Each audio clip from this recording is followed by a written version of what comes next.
What's going on, guys? Hopefully you guys are doing well, safe and sound from all this craziness that is in our world right now. It is Christmas Eve, and this video is going to get pretty in-depth. Let's fix this camera angle, make this shit square. There we go. That's an old throwback. This video is an important video for me to make, and I want to make it today. Where do I even begin? So 2020, of course, has been a struggle for all of us, and I am no different. But 2020 was actually a gift. With as many struggles that came, it was a huge gift to me that I think I needed at exactly the time that I needed it. So let me explain. So ever since I got clean off of heroin, which is 18 years ago, I've been going nonstop. I literally have been so focused on moving forward that I don't ever take the time to really pay attention to things that are important, like lessons that I've learned, or, I mean, there's a lot of shit that just, since you put your head down and you try to go all the time every day, it really does, it skews things, right? Because you're staying motivated, you're looking at what's next, and you never take like a minute to step back and take stock of what you've gone through and the lessons and be able to apply them, further. And I just haven't slowed down. It was, as soon as I got clean, I got involved with security, security, private police. And then I moved down here. It was like, I was working nonstop, go. When I was doing private police, I got promoted to a sergeant. I was an S2 shift supervisor. I was responsible for the whole shift at that point. I mean, there was a lot of things that happened in my life that were in a good, positive direction, right? And I'm very grateful for that because I had a very shitty direction for a long time. And then, of course, the social media thing took off. I moved down here to Maryland. The social media thing took off. I started traveling. I went to different countries. Everything was just crazy. And then all of a sudden, everything came to a grinding halt. Boom, in March. It just stopped of this year. And it was the first time that I didn't really have anywhere to be or anything to do except just be home.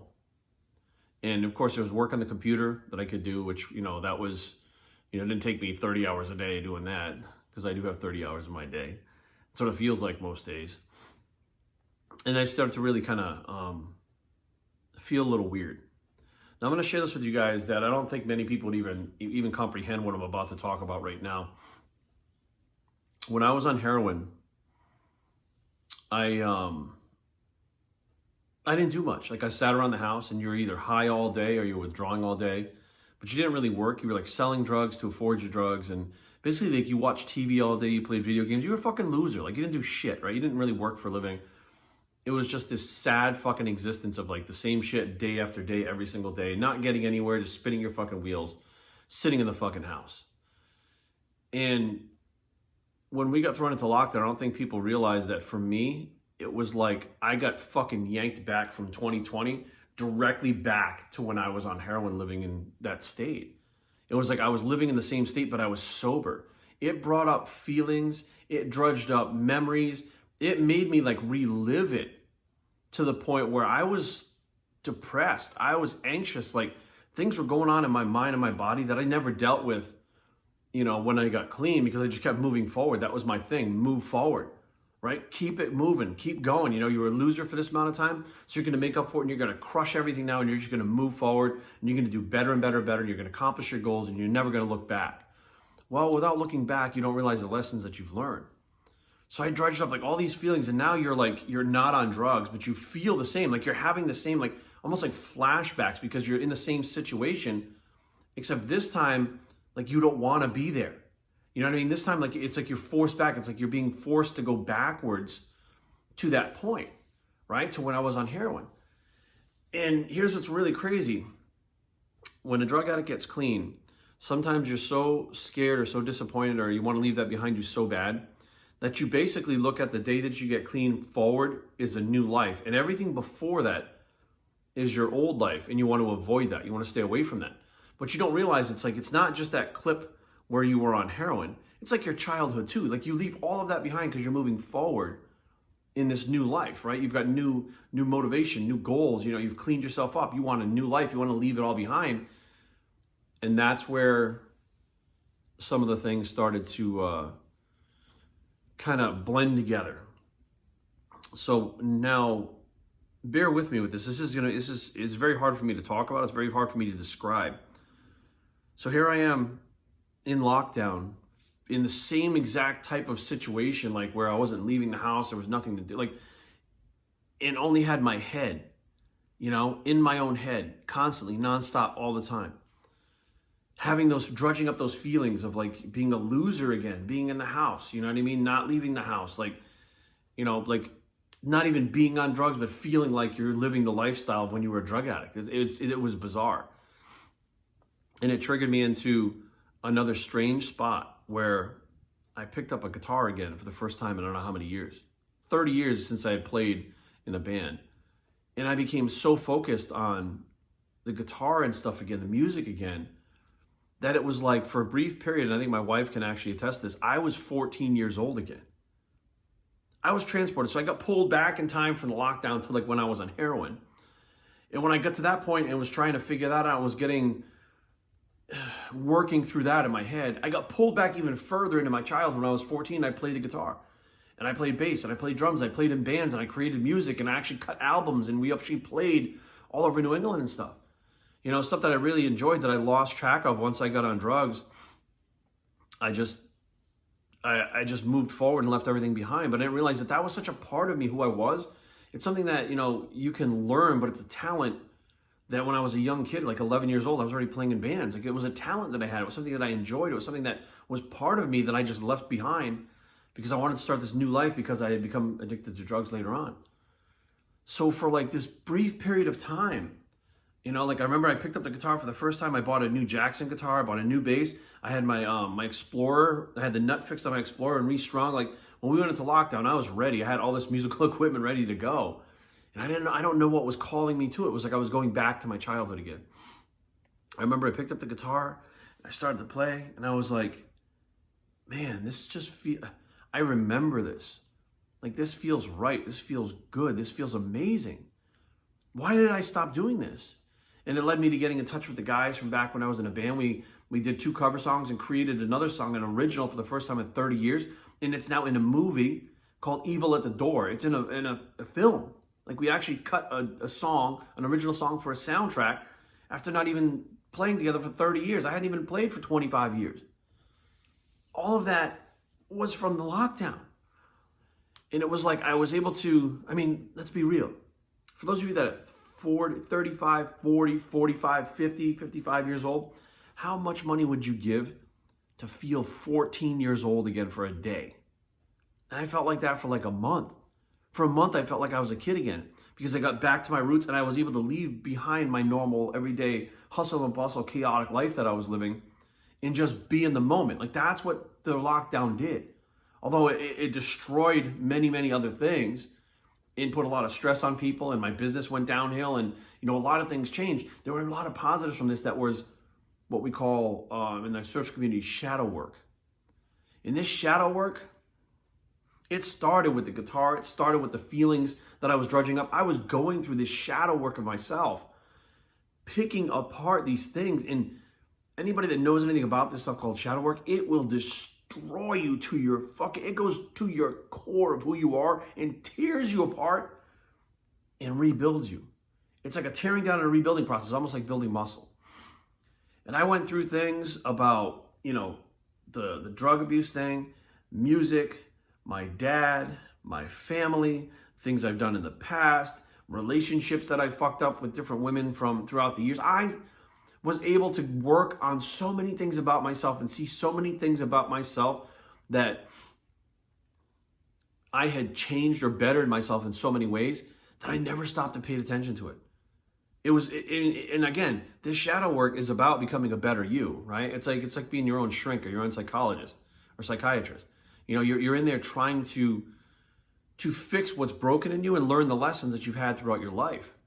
Things that you didn't even realize start drudging up, and it was like one thing after another. And because I had this time at home, I was able to really dig into those things, be emotional, be fucking worn down. I was able to be depressed, to be anxious. I was able to live through that and face all those things that I needed to face that I shouldn't say I haven't had the time for, but I hadn't slowed down because I didn't realize they were there, and I didn't realize how important it was to deal with that. And there were so many realizations. It was like one after another after another. And, one of them, it doesn't stop. Like, I realized it last night. And I'm going to share this with you guys right now. This is like, I mean, I'm not going to lie, guys. I fucking bawled my eyes out last night because once I realized what had happened, my dad passed away in 2016. It was very sudden. You guys remember I posted up a lot of stuff about it when it was happening. And, after he died, I took a look at his and mine relationship and everything from like when I was a kid to the last time I saw him. Like I was processing his death. I was processing his life. I was processing our life together. I was processing everything all at once after he passed away. And through this process, I had talked to my mom and found out some information about my dad and how his dad had left when he was really young and remarried. And, he didn't really have, a father. He had a father figure, but it wasn't really a father in his life. And, that led him to being the dad to me, where he didn't always do the right thing. He didn't always have the right answers, but he always did his best because he knew right from wrong. And now I realize that because of that specific relationship that I had with my dad and how his father was with him, that I didn't just have a dad and a father, but I had a best friend. My dad was my best friend. I didn't realize it. He wouldn't just be my dad. He would show up at things like my karate tournaments. All right, this is a perfect example of how your dad or my dad wasn't just my dad. He would show up at my karate tournaments when I was a kid, and I was pretty good. And we would be at tournaments, and there would be something called a kia, which is a noise you make that contracts your abdominal muscles, but gives you power through your core at the same time when you strike. And there were, the kia is something that you're doing while you're doing karate, but the instructor, Mr. T, would be like, yes, sir. Like he would say that, yes, sir. It was like his little like confirmation. It wasn't a kia, but it was like, you did something good. He's like, yes, sir. Like he would say that. And I'd be at a tournament and I'd kick this kid in the head and I'd hear my father go, yes, sir. Like he picked up that term from, Mr. T at the school and stuff. And it was like my friend in the crowd. It wasn't like my dad. He'd go to my wrestling matches. He went to my wrestling match in high school and filmed it. You could hear him saying in the crowd, pin and push, yes, sir. He would cease to be my dad and he would become my friend. And I think he wanted to be involved with a lot of things, and I pushed him away because I was an adolescent. I didn't understand him. That was the problem. The whole problem I realize now is I didn't understand my dad. I didn't understand who he was, what he was about, where he came from. I didn't understand any of this shit. And it's partially my fault because I didn't stop to understand. I didn't ask questions. I didn't know enough. Like I didn't have the emotional stability or the mental well-being to actually ask questions and find out about my dad and really know who he was. And then after I got to a certain size and a certain age, it was kind of like I just kind of did my own thing. And what I realize now is I'm so much like my dad. I mimicked even his life. Like he moved from San Antonio to Rhode Island to be with my mom. He moved from Texas. Like he moved to be with my mom. I moved from Rhode Island down here with Angelica, when I moved down to Maryland. It's like the same situation. It's like we both had to leave where we were to be with the person that we wanted to be with and start a new life because there was really nothing for us back. Even though our family was there, we couldn't make a go of it back there. So it's like, I understand. Like I understand everything about him now. And I just wish I had him back for 10 minutes so I could tell him that I get it. I understand and I'm sorry. Like I'm so sorry about the things I did, said, the way I acted. He was trying to be my best friend and I would just push him away because I was an adolescent. I wanted to hang with my friends, not my dad, And I realize now that I had a relationship with my dad that I was always seeking a best friend, looking for a best friend, and I had a best friend in my dad. And now I have that same type of relationship with my mom. I'm realizing as I get older, they're still your parents, but, my parents really were the type to look at things from your angle too. And like I said, I wish I had that time back. So as we close out 2020, the shadow work has been extremely painful. It has been extremely draining. I feel like a different person now than I did in 2019. I feel like a completely different person. I value things much differently now. I value relationships much differently now. I understand the people around me, including my family, much differently now. And that's all because I had to slow down and stop because of the lockdown, because everything around me shut down.